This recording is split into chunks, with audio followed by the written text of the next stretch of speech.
nandito kami na ate sa labas kasi nga naulan. Pero wala na siyang kidlat. Natutuwa kami kasi pagka naulan dito sa Qatar ay kay madalang lang naman naulan. So andito kami, magtatampisaw daw ako. Ayaw naman niya magtampisaw. Ako lang magtampisaw. Ay, matunaw. Pala po dira. Matunaw daw siya. Ayan guys. Ayan. Hindi na siya, wala nga lang kulog at saka kidlat. Gusto kong magtampisaw ay kaso lang tapos ko lang nilagnat ay trangkaso. Sarap po. Naupo ka lang din. Upo lang muna. Miming! Magtampisaw ka sa ulan! Siling hindi magsulay. Masuko nga kasi nga kaya ngayon lang na. Kanina na medyo malakas pa, hindi ka nag-ano. Ay, ambon na lang yan, hindi na yan ulan ah. Maambon. Alay. Ayan, ganito na lang kami ni ate pag naulan, paupo-upo. Kahit hindi umuulan. Kahit hindi maulan. Kahit hindi naulan, pagka sinumpong na gustong maupo rito ay makaka-relax. Ay, kaysa lagi na lang nakahiga doon sa may kama ay. Sus!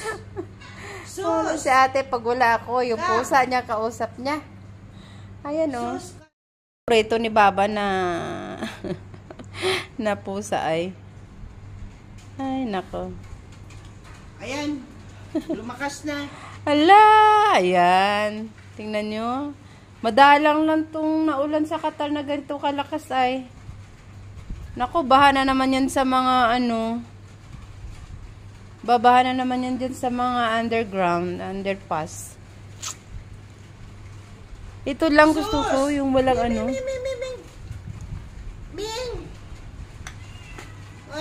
Oy, nagsulay ka dyan, Miming. Ay. Bugso-bugso ang ulan ay. Hihinto, tapos uulan. Lumakas na naman. Tuwang-tuwa si Baba. Paggabi. Tuwang-tuwa si Baba pagka naulan ay. Ganda ng bulaklak ni ate.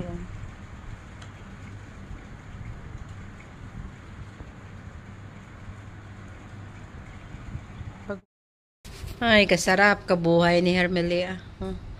Pasiting prete. Muni-muni. Tanglas langit. wala sang cloud kay ano. Kay naulan ay. Siting prete. Gahulat ka grasya.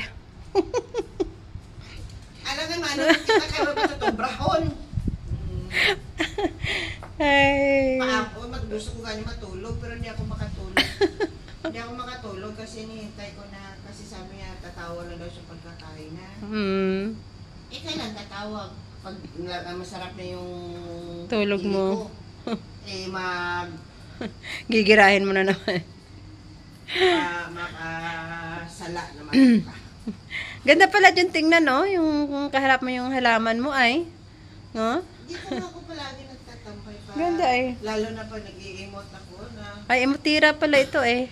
Lalo na pag isang araw, kahit wala akong natanggap sa mga sakop. Ay, nako, madilim ang kalangitan ngayong araw na ito. Gawa ng naulan. Ay. Minsan naman, pag gusto ko yung magulo, harap. Bitin ko naman ito. Upo doon, mahupo ko sa harap ng mga manok. Alaga mo. Mga alagang manok, nag-iyakan. Nako, pagka nadala na yan sa farm, wala ka ng anuhan dyan.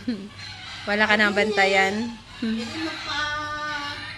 Sitting pretty ka na lang dyan, no? Ay, garden pala. Maganda mag-garden dyan, no? Ngayon talaga may maganda mag-garden.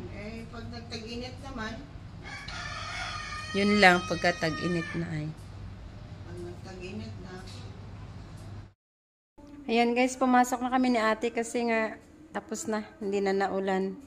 So, salamat. Shout out sa Pilipinas, shout out sa mga viewers, subscribers, Hello sa inyo. Sa kapwa nating OFW, hello po. Shout out kay Miss Banjay, kay Meeting, sa mga solid supporters, sa family ko sa Pilipinas. Hello sa inyo tanan. God bless.